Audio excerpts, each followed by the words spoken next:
Time during our gathering on Sunday, that we do the Lord's table. And I just want to underline this morning before we go there, it isn't haphazard that the table is where it is, been situated. And we don't put it here because, we're just trying to fill time. The way we see the church coming together on Sunday morning, the first day of the week, as we see from the earliest disciples, they came together the first day of the week, and they gathered together around the Lord. So as we're worshiping, our worship culminates in coming to this table, where we're coming and saying, Lord, we're not here to gather around a doctrine or a speaker or anyone. We're here to gather around you. And City on a Hill is important. We know that this is what we do every Sunday. We're speaking to powers. We're speaking to the Lord. And we also want to mention, too, that one of the things we do when we come to the table here in this place, you may come from a church where the tradition is only certain people share the table. One of the things Martin Luther recovered for the church was not just justification by faith, but that it's the priesthood of the believer. There aren't a clergy and laity. There's not special people to God. We're all priests. And so that's one of the things that makes us really, I think it makes me most excited in this place, is when we have different people come and celebrate the Lord's table. We're all priests in this room. Amen? Amen. Yeah. So I want us to know that what we're doing is really done with meaning. Well, this week I had the opportunity to have a great conversation with my brother over here. And I think you know him, the guest speaker. I think you've all met him. Yeah. Woo! Tom Ryan! Yep. Anyway, we got to chatting, and I said, Tommy, I would like you to do the Lord's table. And you know what? He said yes. So come on, Tom. You're going to come up and do the table for us. And we're excited to have you do that. Okay, there you go. It's on? Hello? Can you hear me? Okay. Well, it's so great to be in the house of the Lord with everybody this morning. When I got up to share this morning, I was really struggling with what I was going to open up and share. But, I've been going through a lot the last couple of weeks just with that. What really struck me this week is the foundation. When the Lord put back, when I was studying at college out of state back in 2015, the youth pastor there did an activity with marshmallows and spaghetti. And we had to build one of these spaghetti marshmallow towers. And whichever group got yours to go the tallest was the winning group. Of course, none of us, because we had like angel hair pasta and marshmallows, could get this thing to stand up. And, it's just, but, the takeaway from that was, in order for something to stand that tall, it's got to have a foundation. This is my foundation. This table is my foundation. This body of believers is my foundation. So, Father, I thank you for this table. I thank you for everybody who's going to partake in this today. I thank you that whatever battles they're going through this week, that there's victory in this table. The heartache that people are facing, you took it all to Calvary.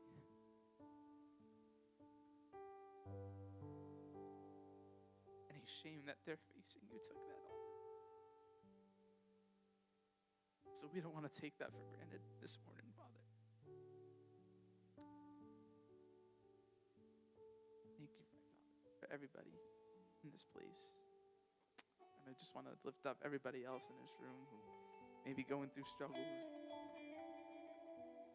We've heard it over and over and over again. The work has been finished. The work has been finished. He took it all there, and there's healing in this body. There's healing in this blood this morning, Father. So I thank you that, Father, everyone who takes it this morning will have a renewed spirit and get through this week, power through, because there's a lot of forces out there trying to blow down our spaghetti marshmallow towers. There's a lot of cultural conformity going on. There's a lot of lies saying who we should be conformed, which way we should sway. So let us be a strong spaghetti tower this week. In Jesus' name.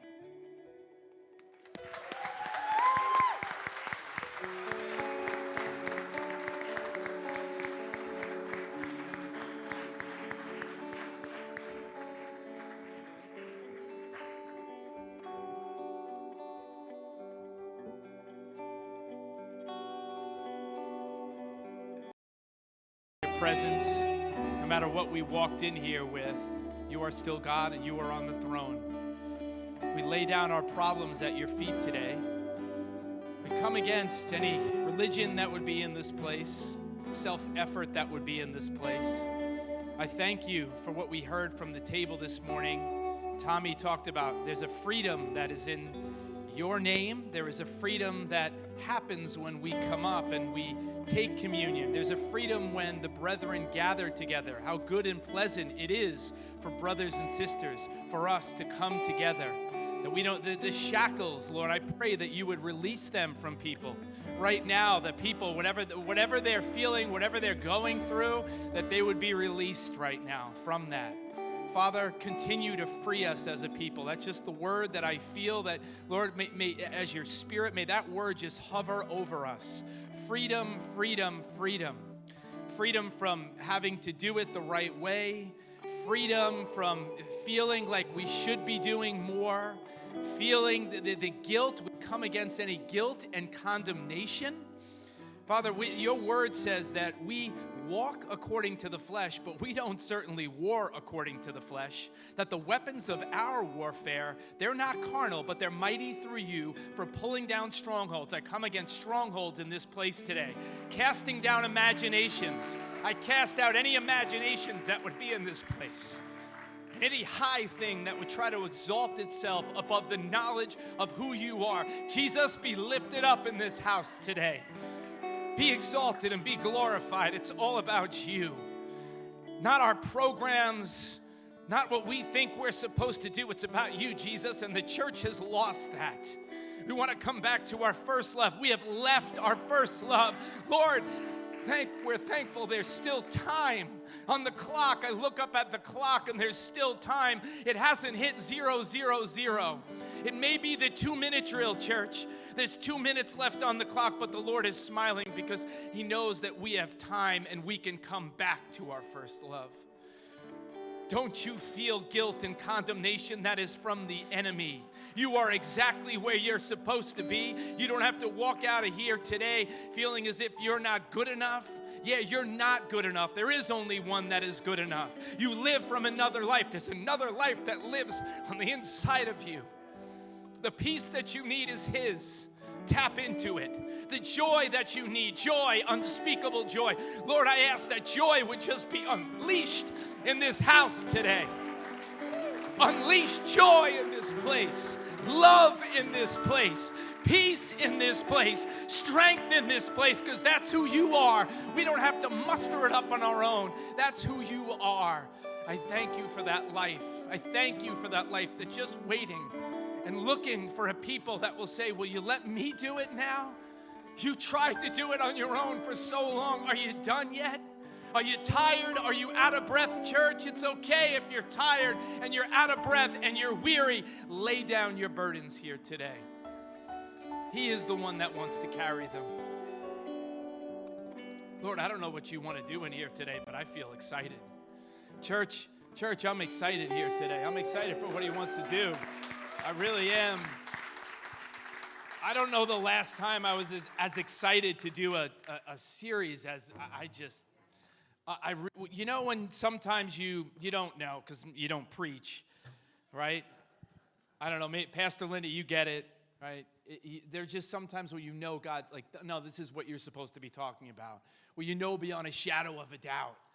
And then you're out there and you're like, I don't know, it's a lot of work and it's laborious. But when God's in it, it just feels so sweet. And Steve, this is the culmination every week. This is like the Super Bowl every week. And you come up and you that's how I live this. That's what I do every week. I just give what I have. Study, pray, believe. I'm excited for this. You ready for this, church? All right. I'm not ready yet because I have an announcement to make. So, number one, I just want to share. Whoa, what happened there? Whoa.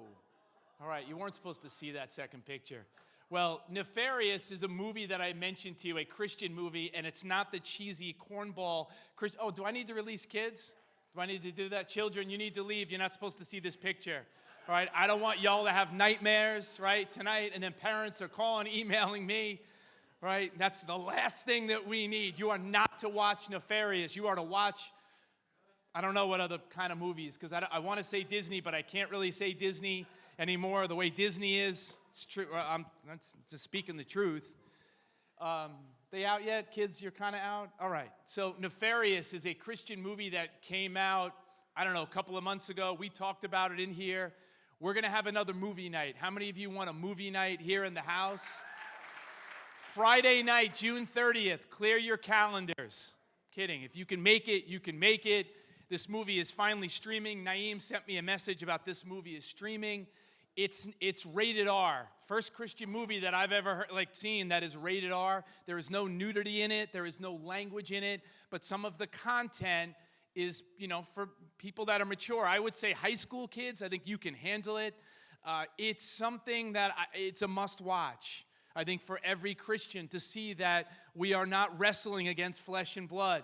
There are powers and principalities at work, and this movie depicts that. And if I gave you I even want to talk after it when we have the movie to give you some of the stories of what happened to the guy that is behind this, that made this movie. You'd be like, and the cast, you'd be like, there's no way. I'm like, no. These things really happened while this was taking place. So Friday, June 30th, if you want to come out, I think it'll be great to start doing that more, right? To gather more, come together, get out some popcorn, right? Throw some butter on there, right? For Pastor Joe, right? Get some of the candy, get some of that sugar, all that good stuff. I don't need any of that, but I know a lot of you do, right? All right, so that's Friday, June 30th. Now, if you were here last week, I talked about a story that I did not give, and I said I would share it if you came back this week. But I'm not going to share it unless people know if I kind of hear in the room, who was the person that I was talking about? I said, oh, there's another story. Let me see if anybody knows, because, all right, anybody over here, did you know that or what? It sounded louder on this side, so I'm thinking this part of the church maybe listens a little more, they're a little more attentive to the sermon. I don't know, so we're going to see this. We're going to see what happens today to see what happens on this side. I'm challenging you. Well, I said I would. I never do this. This is not really part of my sermon, but it's really cool. And I said I would, so I'm going to share it to you.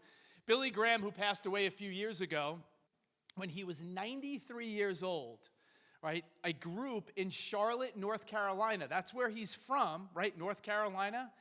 They wanted to have a luncheon for him and recognize him and all of his accomplishments and all the prolific things that he had done, arguably the preeminent preacher of the 20th century, right? Incredible. We all know the name, what it's synonymous with. Well, he was struggling with Parkinson's disease at the end, right? Again, he's 93 years old. So he was a little hesitant about going. They said, look, we want you to come. We're going to recognize you. You can get up. You can kind of just say a little bit, right? You don't have to say much. But with the Parkinson's, he's going back and forth. He ultimately decides to go. So there they are. He's kind of embarrassed. They're saying all these glowing things, effusive with their praise for him and all of his accomplishments. And then he stands up and takes the microphone. And he proceeds to talk about Albert Einstein being named by Time magazine as the man of the century, right? Took people back a little bit. And he said, I would like to share with you a story about Dr. Einstein. And Einstein was at Princeton University years ago, right? And he was traveling on a train. And he's headed somewhere, and there he is on the train, and he's fumbling around. The conductor's moving through the aisle and punching tickets. And there's Einstein, and he can't find his ticket anywhere. Now, the conductor on the train knew who he was. It's Albert Einstein, right? It's hard to mistake him, the hair, right? You just know who it is. And he says, Dr. Einstein, please, I'm sure you bought a ticket. It's okay, right? We're good here. He moves past him to the next people that's there, and he's ready to go to the next railroad car to collect tickets from them. And he turns around, and he sees Einstein on the ground, and he's still looking around for his ticket.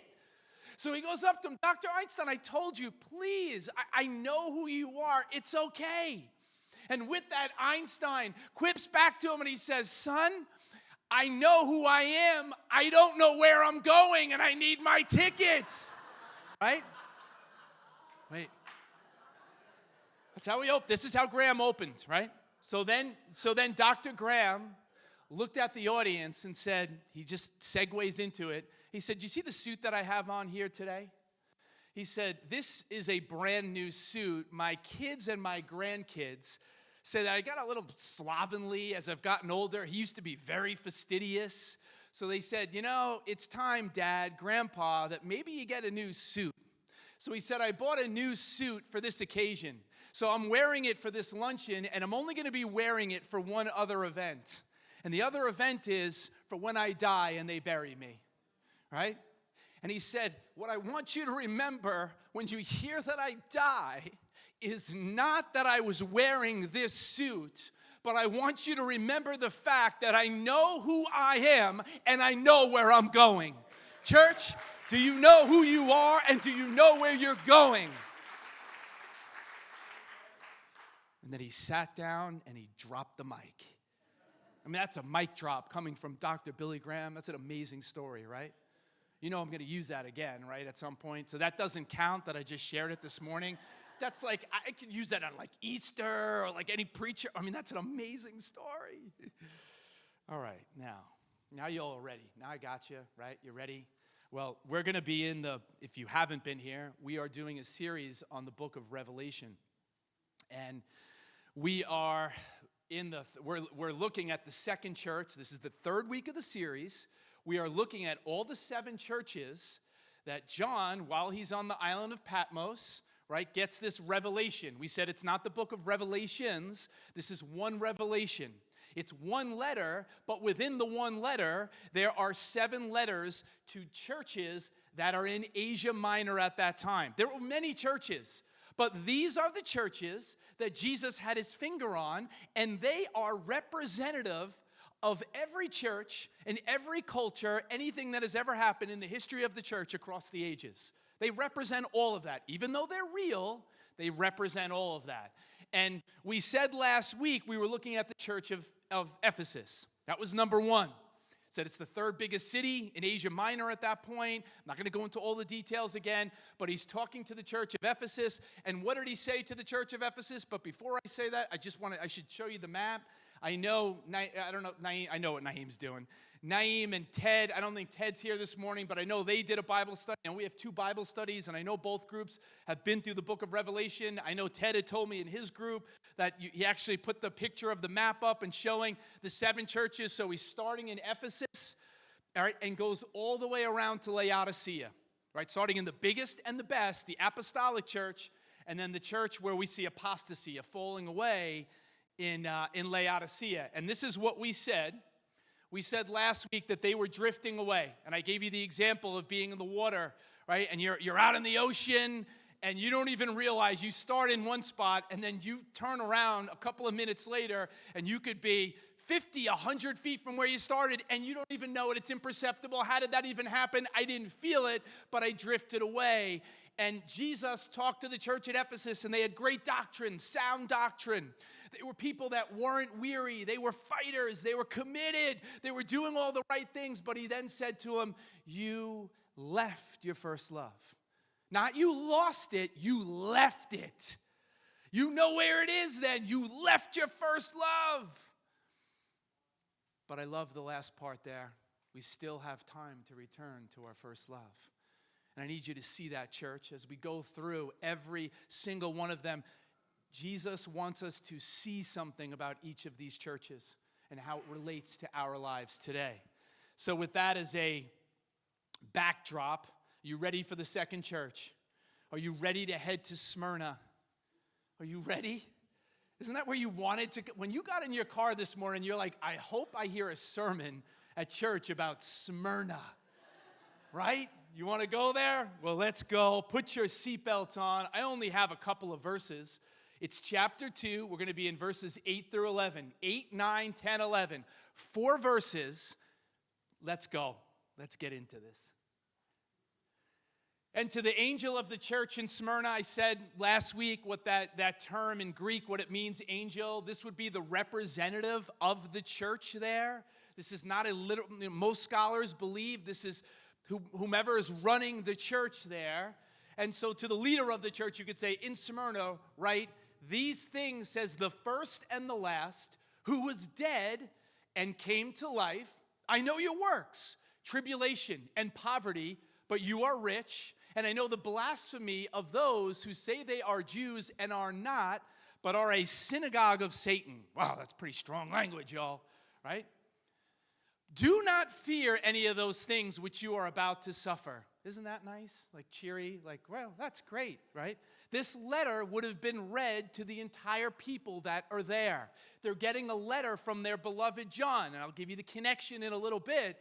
But as this is read, so people are waiting, and then they're anxious, and they're excited, and you're about to suffer. Great. Indeed, the devil is about to throw some of you into prison. This is just getting better. That you may be tested, and you will have tribulation 10 days. Be faithful unto death, and I will give you the crown of life. He who has an ear, let him hear what the Spirit says to the churches. He who overcomes shall not be hurt by the second death. How many of you know we read 4 verses, but they are power-packed with so much revelation in here? So, can I just give you, like I did last week, can I just give you a little context? I won't give you too much history, but can I give you a little bit about the city of Smyrna? Is that okay? I'm doing this every week, right? 7 weeks, 7 churches, and the hardest part, I said it last week, is what to cut out because there's so much good stuff that you could talk about with the city. Now, this is the crown of Asia. Smyrna was known as literally the crown of Asia. It is they were known for their stunning architectural layout. So you try to picture this. This is in present-day Turkey today. And by the way, this is the only church of the 7 that is still technically around today. Now, wait till we get to the end. Remember that I just said that. So this city is built between a harbor and the base of a mountain. It's called Mount Pegasus. They had the largest public theater in all of Asia. Over 24,000 people could fit in this theater, right? They had about 200,000 people in the city. And again, right, we look at like stories, we read things from the Bible and we kind of get disconnected. We think about the world that we live in. No, this is a bustling city. There is a lot that's going on here. They actually had a thoroughfare or a highway that went around the back of Mount Pegasus. You know what they called it? They called it the Street of Gold. In the front of Mount Pegasus, they had temples. One of them was to Zeus. This is a polytheistic society. They were known for advances in medicine. Megan, you'll like this. They were known for their great writers, none other than Homer. Oh, the Iliad. Anybody read the Odyssey? Anybody fans of the Odysseus? No? Nobody? Oh my gosh, one of the most amazing. All right, anyway, so Homer is from there. Now, this is on their coins. Get this. I promise I'm not going to spend too much time on this, but I think it's good for us to know. On their coins were stamped the words, "First city of Asia in size and beauty." They loved the word first. They loved the word first. Now that you understand just a little bit of the context, I'm going to give you more context. Go to verse 8. Now look what it says. Now you can understand it a little more. These things says the first and the last who is dead and came to life. What is Jesus saying in this letter to the church? He's saying, you love to be first. They actually were almost wiped off of the planet, right? In 580 BC, the city was almost destroyed. They rebuilt it again. So they felt very good about themselves that they weren't a ghost town. They almost were destroyed. And here they are. Jesus, you have to see this. This is humor.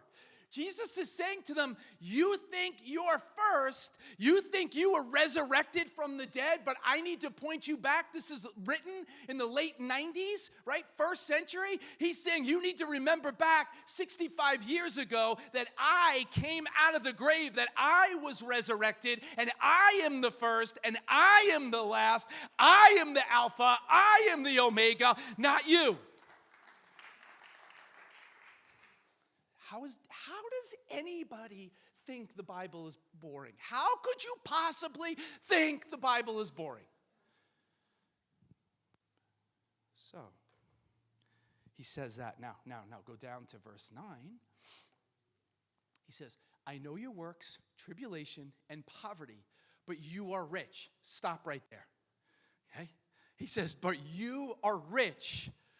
I know your poverty kind of does, it seems weird. I know your poverty, but you are rich. They are incredibly poor Christians, former Jews, Messianic Jews, believe in Jesus Christ. They became Christians. By the way, you know what they were called? Atheists. They're called atheists, which is weird, right? They had to say, you know, we're no longer atheists anymore, right? That's what they were called. And here they are, but Jesus is saying, but you're rich. So they are poor, they are destitute, living really in abject poverty. They are marginalized, they are excluded, they are going to be oppressed, they're going to face amazing tribulation. They are going to get crushed. And Jesus is saying, but you are rich. He is not saying you are rich materially. He is not saying economically you are rich. He is saying spiritually you are rich. When we get to the last church of Laodicea, economically, they have a lot of money. They are very wealthy, but they are spiritually poor. Jesus is saying to them, it doesn't matter that you don't have a lot in your bank account, but you are spiritually wealthy because you have another life living inside of you. And don't forget it. And you're following me in the midst of persecution, in the midst of the emperors telling you to bow down. You are a church that won't bow down to your culture. Here are the Smyrnians. Now we get to the best part. Now you get to the best part. If you made it. I love this, where it says tribulation. You ready for this? What this word literally means in Greek. You ready for this? What it literally means in Greek is to be slowly crushed by a great boulder. Could you imagine, when they heard this, when the church at Smyrna, when it was read, this is a letter, there's one letter, 7 copies, John had to write 7 copies of this. They went the postal route when it was dropped off, and they're reading this, and they heard that word. That's what they would have thought of. I know your works, I know your tribulation. He's saying, I know what you've done, and I see that you've been crushed. I see how much pain you're going through. And church, I'm here to tell you this morning that we do not have a high priest who can't feel and understand what it's like for us. He understands our infirmities. He gets it. He feels it because he lived the life. He was a human. That's the incarnation. He came down, Jesus Christ, and he lived among us. And he's saying, I see your tribulation. I see you're getting crushed. I was crushed myself. He's telling them, but be steadfast. Stay the course.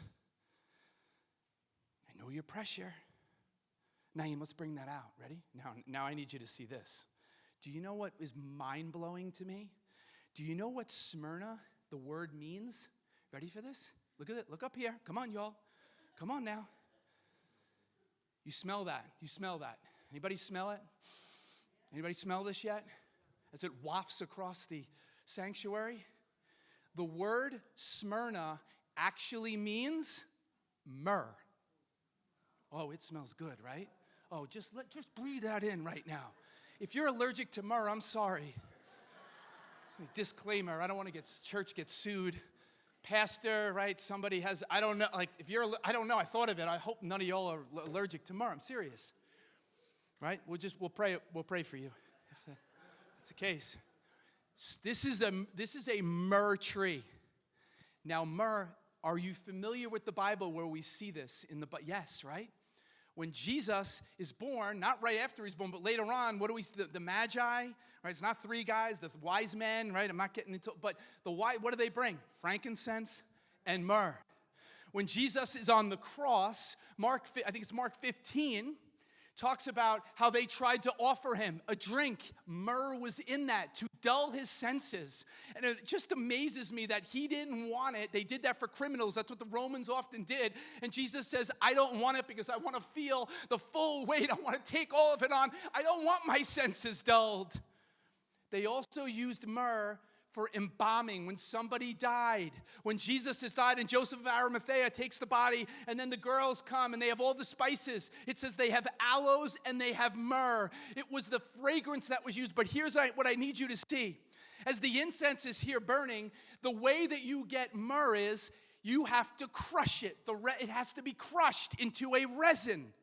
How fitting for this church to be called, this is the myrrh church, because the only way to get literal myrrh is that you have to crush this. This church is literally being crushed. The beautiful fragrance that is coming off and emanating right here is going heavenward. When this church was suffering at the hands of the Romans, there was a sweet fragrance and aroma that only came about because of the crushing. That was the only way it could happen, is they had to get crushed. Church, there is pressure on people here today, but I need you to understand pressure creates power. If I had a water gun or a pressure cooker here today, how many of you use pressure cookers, right? I know my family, everybody's afraid anything that could go wrong with like a appliance or anything. Everybody's worried. You sure you're good with that? When I'm for me, and rightfully so, rightfully so. But a pressure cooker, what happens inside of a pressure cooker? The power that is being built, and that is what is actually cooking the food. If you take a big water gun and you take one of those super soakers and you start, and the pressure builds up, and then you start spraying somebody, pressure creates power. And can I tell us, we need to stop focusing so much on where the pressure in life is coming from. Instead, focus on what the pressure is producing in our lives. I just said a lot.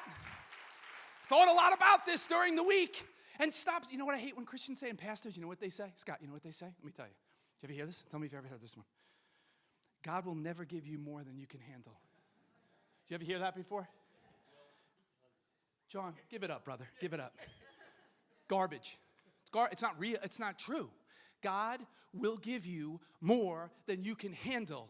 He gives you more than you can handle, so you come to the realization that you, in and of yourself, don't have the power to overcome the situations and circumstances that you're in, that you need to lean on another life. Church, He has given some of us in this room more than we can handle, because He wants to show us there's another life to live from, a supernatural life. And many of us are getting crushed. I know a lot of Christians are getting crushed. What is the crushing to produce? And you know what? Can I be honest with us too? We're going to talk about suffering. We're not just talking about suffering for the sake of suffering. What is suffering producing?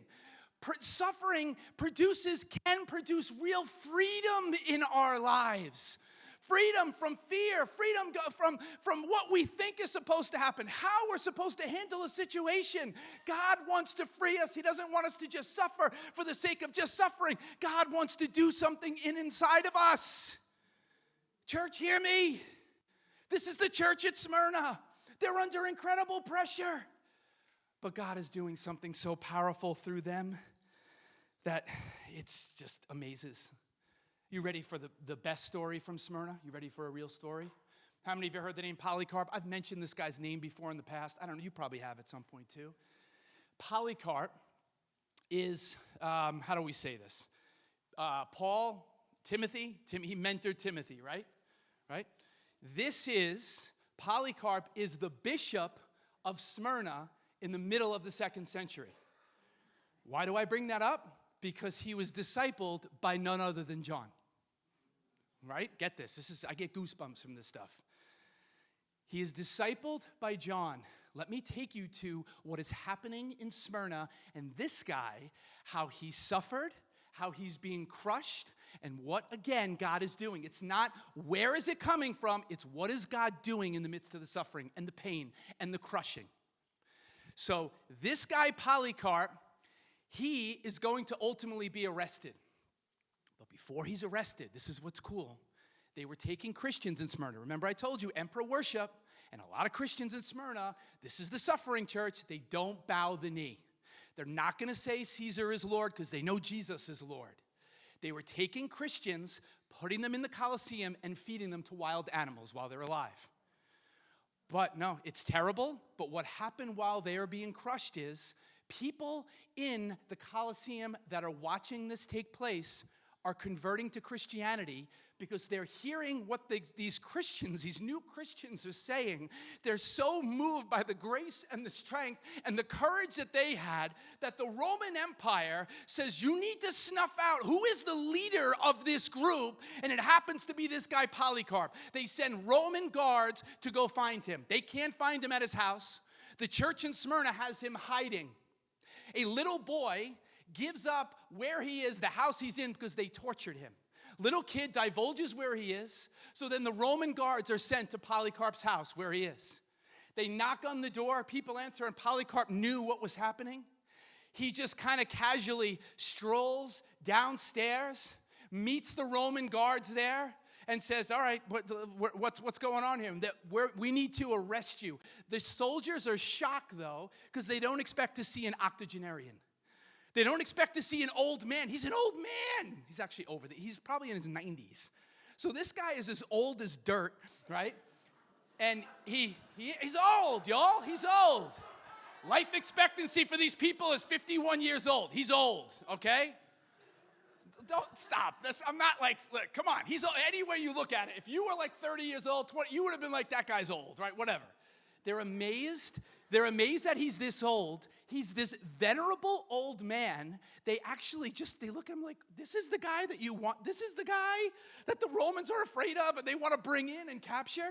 He says to them, gentlemen, come on in. He feeds them. Must have been an Italian, part Italian, right? He feeds them. He asks if he could pray for, Coach, right? Had to have been Italian, right? You with me? Coach, you with me? Had to have been, right? So then he says, hey, can I pray for an hour before you take me? And they're like, okay. They sit down, they're eating.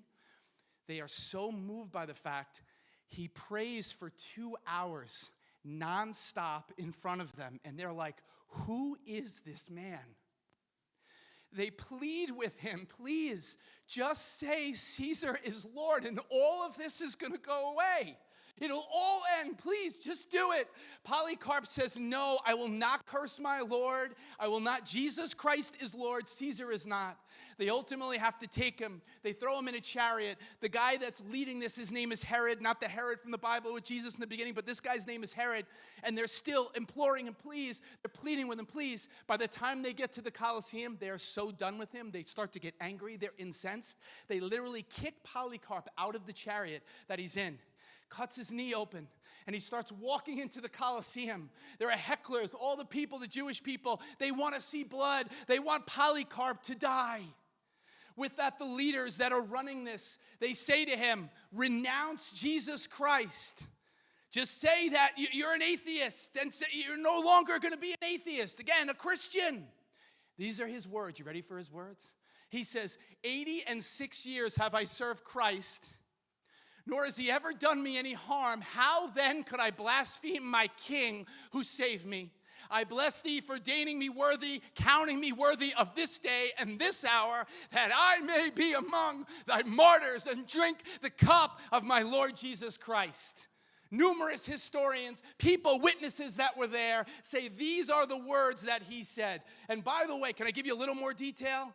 The day before this happens, he had a dream, and in the dream, he sees himself surrounded by fire, flames of fire. He knew in his spirit he was going to be martyred. How does a man act like this in this kind of moment with death in front of him, and then they're threatening him, we're gonna feed you to the wild animals? He doesn't care. They say, no, you know what? We're not going to feed you to the wild animals. We're going to burn you alive at the stake. This is what he said. He said, ready for this? This guy is, he's just a bad man. He says, you threaten me with fire which burns for an hour and is then extinguished, but you know nothing of the fire of the coming judgment and eternal punishment reserved for the ungodly. Oh my gosh. Why are you waiting? Bring on whatever you want. Bring it, like the Matrix, Neo. I see like Neo. Bring it. Bring it. It's literally, right? And then he continues. Bring whatever leave me as I am, because they want to tie him up. He's like, yo, don't worry about it. You don't need to tie me up at the stake because I'm not going anywhere. He says, leave me as I am, for he that gives me strength to endure the fire will enable me not to struggle without the help of your ropes. What? They are angry now at this point. They take wood. They put extra wood there. It's like Shadrach, Meshach, and Abednego. Fire the furnace up 7 times. As high as it's going to go, we are going to burn you alive. They light the wood. They're waiting, and they're watching. And the dude is not dying. There is not the smell of smoke coming off of his body. And this is what one historian said. Passed down through the ages, the fire shaped itself into the form of an arch, like the sail of a ship when filled with the wind, and formed a circle around the body of Polycarp. Inside, he looked not like flesh that is burnt, but like bread that is baked, or gold and silver glowing in a furnace. God is making a mockery of this people. And with that, the soldiers were so angry that one of them had to run up and stab him to kill him because the fire wasn't going to do the job. There is hushed silence across the crowd as the Jews and the hecklers, those that weren't Christians, they understood that something was happening. And I didn't tell you, when he actually came into the stadium, it has been said by some that he heard the words, this guy Polycarp heard the words, play the man, Polycarp, play the man. Real Christian history in Smyrna. That the leader, the bishop in the 2nd century, his life was snuffed out. He was crushed and he was killed. But church, you know what I think is happening right now in the room? I think many of us, you may be taken by a story like that, but it's still disconnected from what's happening in the world around you today. How many of you know Voice of the Martyrs? Get off me. How many of you know Voice of the Martyrs? Voice of the Martyrs. I want everybody in this church that is listening to this, if somebody listens to it later on, you need to go to the website, Voice of the Martyrs. You can sign up for a free magazine that'll be delivered. They don't have a digital one. You get a real magazine, and they give you updates on people that are suffering in the world, that are getting crushed right now. Can I give you a few stories, church? You got a few minutes? Yeah? You got a few minutes? Some of you look bored. You got a few minutes? Okay. Let me give you a few minutes. Let me give you the first one. I'm just going to show you a picture. Then I'm going to give you a couple of stories about people that are alive in the world when one guy's not. But let me give you a few stories. Let me introduce you. This man's name is Temastrakis. He and his wife, Deborah, became Christians in 2011. He is from Tanzania, which is a country in Africa. So he and his wife become Christians in 2011. And then their faith just really starts to grow. Several years later, he decided to pray every night at his church all night long for 6 months. It is in a Muslim area. Most of the people that are there are Muslim. They are not Christian. Well, he and another man, as they were praying, they were violently attacked with machetes. He lived, but his body bears the many scars of that night. He is still to this day unable to move some of his fingers after being attacked with a machete while praying at his church. This is the church today. And the problem is, we live in the American church, and our idea of suffering is so different, vastly different than what is happening outside of the geographic boundaries here in America today. This is a guy that is dealing with real suffering and real persecution, and he's being crushed. Here's number 2. Let me show you. The man that you're looking at, his name is Rami. He was a Christian who ran the only Christian bookstore in Gaza Strip, Israel. He ran the only one. He was violently killed by Muslims. His wife, Pauline, was 4 months pregnant with their 3rd child. Now she ministers to other widows in the area. They are still Christians. She is still bringing the gospel forward. Church, there is real suffering that is taking place in other parts of the world. Real Christians that would read this letter in Smyrna and go, I get it. I'm living through that. Not so much for us here in America. How about number 3? This woman's name is Unji. She first met a real Christian when she smuggled goods between China and North Korea. Now, propaganda against Christianity in the Bible is so strong in North Korea, Kim Jong-un, that even saying the word Bible elicits fear. 2 years ago, get this, church, 2 years ago, she accepted Jesus Christ. She took the dangerous job of becoming a Bible smuggler. This is someone today that is a Bible smuggler that is willing to lay down her life. She doesn't care what happens to her because she has met Jesus Christ and thinks that he is worth it, giving up everything to be a follower. And then the last one, how about this? A respected imam in Bangladesh, this man's name is Abdul. He began having visions of Jesus. This happens a lot. An imam is a Muslim leader, teacher. This happens, so many documented stories of this. As a result of this, he met a pastor. The pastor gave him a New Testament. He gave his life to Christ. This is, you want to talk about miracle of miracles? This is an older man that is steeped in the tradition of Islam. He becomes a Christian after meeting this pastor. This is crazy. He was rejected by his wife, his son, and his brothers. He was then beaten to the point of hospitalization. He is now today, he is still a Christian, and he's still spreading the gospel, but he has major issues, medically speaking, from what he went through. Church, the problem that we have is here in America, we are given a watered-down gospel of it's completely watered down. Can I really preach and say it like I want to? The problem is, we see people on TV, and they tell you to sow a seed, and they'll send you some miracle oil, and all your problems in Bangladesh are going to be gone. All your problems, wherever you are, everything is, come on, right? Am I right? And you hear this stuff, or you hear, we live in a period, we live in a time, we live in a country where you hear the prosperity gospel preached of wealth, right, and health, and that you'll have no problems if you come to Jesus. Can I tell you what I want to do with every book, your next blessing, the 8 steps to your next blessing, the 15 steps to your best life now? Can you take that rubbish and just throw it out? Because that is not real Christianity. What would we say, church, to somebody, one of these people? What would we say from America? What would we say about our Christianity? Hey, man, what's going on? Oh, you suffering a little bit? Man, it was hard for me. I had a flat tire this week. I was suffering too. I couldn't get the parking spot that I wanted. I lost my job, and I'm not saying, yeah, that's a big deal, but we need to put in perspective what suffering really looks like in the world today. These are our brothers and our sisters, and they're really suffering. And American Christianity, we've just watered everything down to, yeah, it's okay, be comfortable. The only way the church is really going to grow in America is through persecution and tribulation. There's no other way. And these movements, the NAR, and you see people that think that America is Israel 2.0. We are not Israel 2.0. God has blessed America because we have blessed Israel, but we are not the chosen people.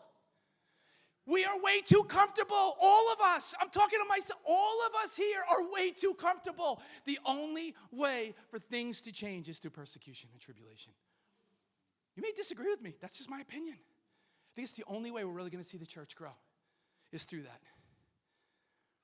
I don't know. All I think about, church, and you can judge me. I really don't care. There is so much freedom in my life. There is freedom. People like you seem different when you're preaching.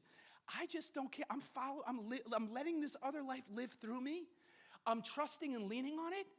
I want to be part because I feel it and see it in my own life. And I know, again, you're going to think this is crazy.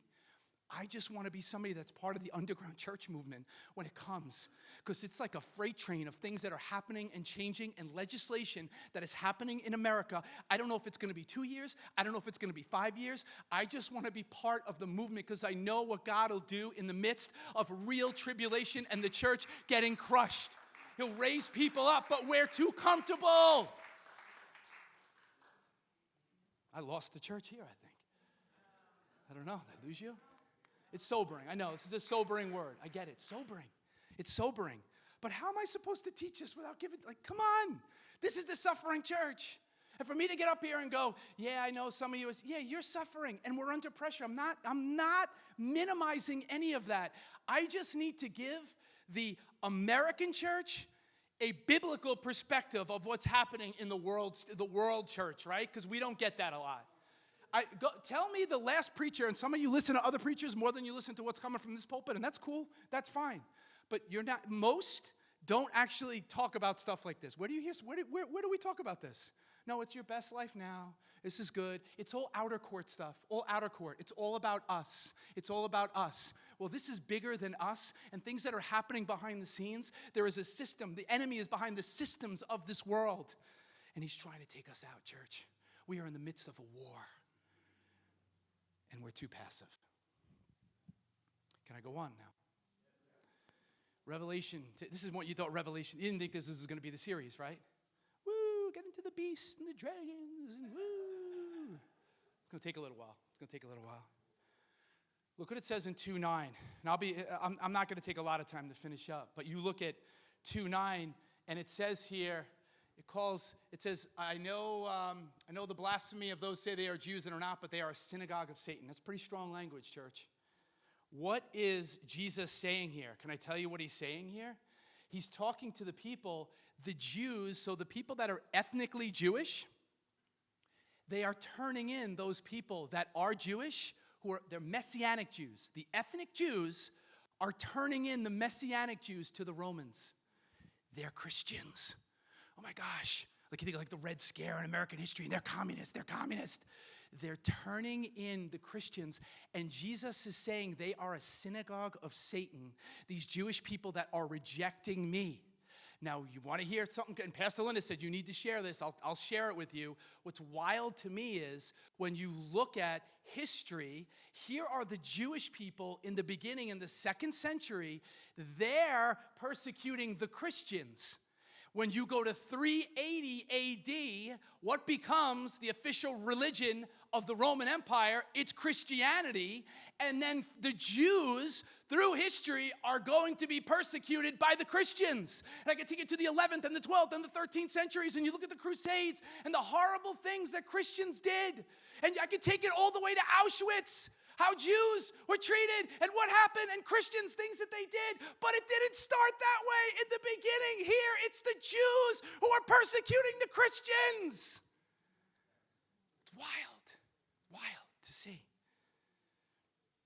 Jews go from the persecutors to the persecuted because obviously they're God's people. It's supposed to happen that way. And then you go to verse 10. Look what it says in verse 10. The last part here I underlined for you. You're going to be tested. You're going to be thrown into prison. You will have tribulation 10 days. You know what this actually was? Real history again? For 10 days, the Romans would literally take Christians in. If you didn't recant your faith, if you didn't say Caesar was Lord, they would hold you for 10 days. At the end of the 10 days, they're like, all right, we're either going to feed you to the wild animals or we're going to burn you at the stake. Jesus is telling them, some of you are going to have tribulation 10 days and you're going to die. They would have known this. You aren't going to make it. He's given them the truth. And then that last part, the crown of life. There are 2 words for crown. One is diadem, like the crown that you actually know. You may be thinking, when it says here, I will give you the crown of life, that's not the crown that he's talking about. Many times, the writers of Scripture, in the New Testament, they'll give us illustrations and they'll give us military references. And then a lot of times they'll give us athletic references. This reference of crown of life is actually an athletic reference. This word is Stephanos in Greek. This is the wreath that a runner would get that was running in a race, that ran their race and finished strong. It's the same word that we see right here in 2 Timothy 4:7-8. Paul saying, I have fought the good fight. I have finished the race. I have kept the faith. Finally, there's laid up for me the crown of righteousness, which the Lord, the righteous judge, will give me on that day, and not to me, but also to all who have loved his appearing. What is Jesus saying to the church at Smyrna there in verse 10? He is saying, you have a race to run, and don't you stop running. If you fall down, get back up. You skin your knee, get back up. If you're tired, if you're exhausted, you better be running with other people. Finish your race that you have till your last dying breath. Keep running. Therefore, since we are surrounded by such a great cloud of witnesses, set aside every hindrance, anything that would try to stop you from running the race. Fix your eyes on Jesus, the author, the finisher, and the perfecter of our faith. Church, you're in a marathon right now, and you're not at 26 miles yet. Who knows when the 26 miles is going to hit for each of us? It hits at different times, but we need to run. It doesn't matter if there's inclement weather. It doesn't matter if you feel like you're being crushed. You need to finish your race, because they did. This little beleaguered church, they were poor financially, they were destitute, but they were rich spiritually. And you know what?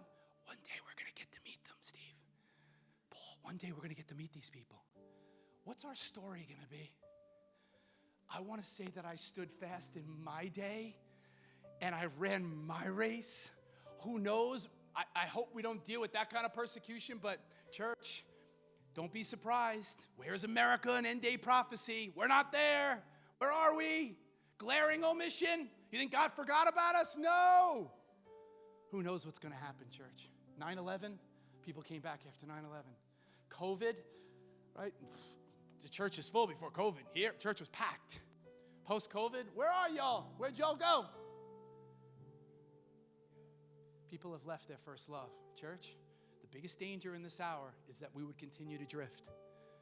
The church at Ephesus, they drifted. They had all the great programs, they did all the right things, but they still drifted. And the danger for many of us, because some of you weren't here last week, is a lot of us are drifting. You're drifting.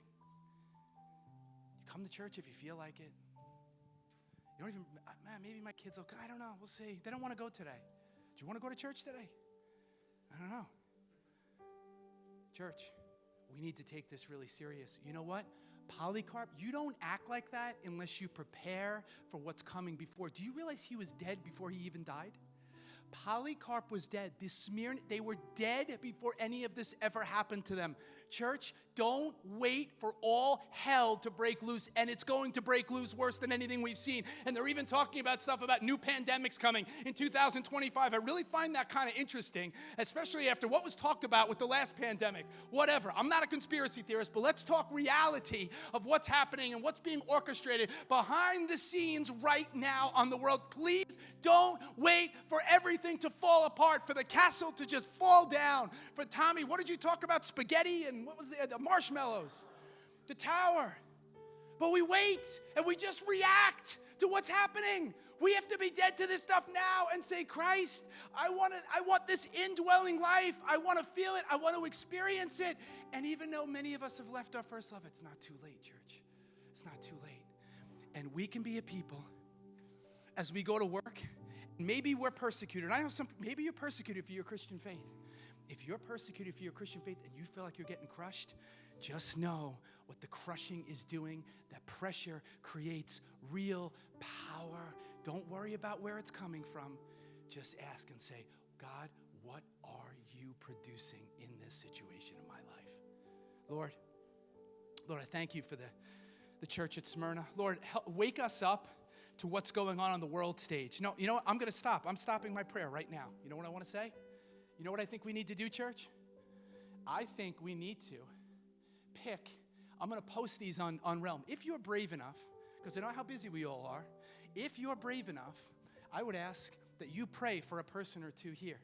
I'm going to do other things in my life that I don't have to divulge here publicly, but why don't we pray for some of these people and hold them up in prayer and take our eyes off of ourselves and our own problems? Woe is me, wah, wah, wah. How about you live beyond yourself? How about you pray for these people that are being persecuted today and they're being crushed?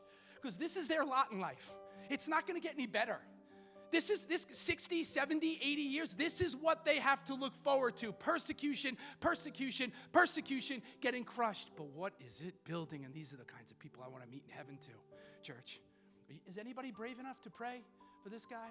Or to pray for her? She lost her husband. You're willing to do that? Can you make some time for this Bible smuggler? Can you make time for this guy, this former imam? Can we make time and pray for these kinds of people? Can you actually take 5 minutes out of your life and go sign up on Voice of the Martyrs and get that magazine delivered and say, I'm going to read this every month and get a biblical perspective, not an American perspective, about the suffering that is happening in this world today? You brave enough? Lord, I thank you for your word. I thank you for these people. The suffering church, this little church. Oh, they look poor, but they were so rich because they had you. I thank you, Father, I thank you for the preparation, the time that we still have left. I thank you, Lord, that the clock hasn't hit 0. May we be these kinds of people, Lord. This message was written to them, but it's for them, but it's for us too in this day and age. Give us the strength, character, the courage just to get up and to fight our race, to finish, go to the end and not quit, because a lot of Christians are quitting. Father, we don't want to be fans of you. We want to be real followers. There's a lot of fans of you, Jesus. There aren't many followers anymore in America. Amen. Church, he doesn't.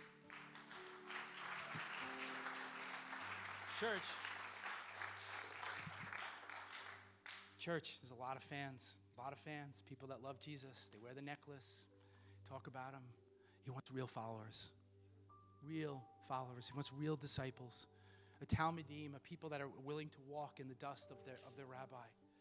He is our rabbi, and he wants to lead us. And it may not be comfortable where we're going to go, all of us, but this is the path that we're supposed to go on, because suffering does something for us. It's not just suffering for the sake of suffering. All right, you heard enough from me today. Have a great week. Keep these people in prayer. We're going to post them, right? Movie on 6:30 on that Friday night. Hope to see some of you. I know a sobering word today. Have a great week.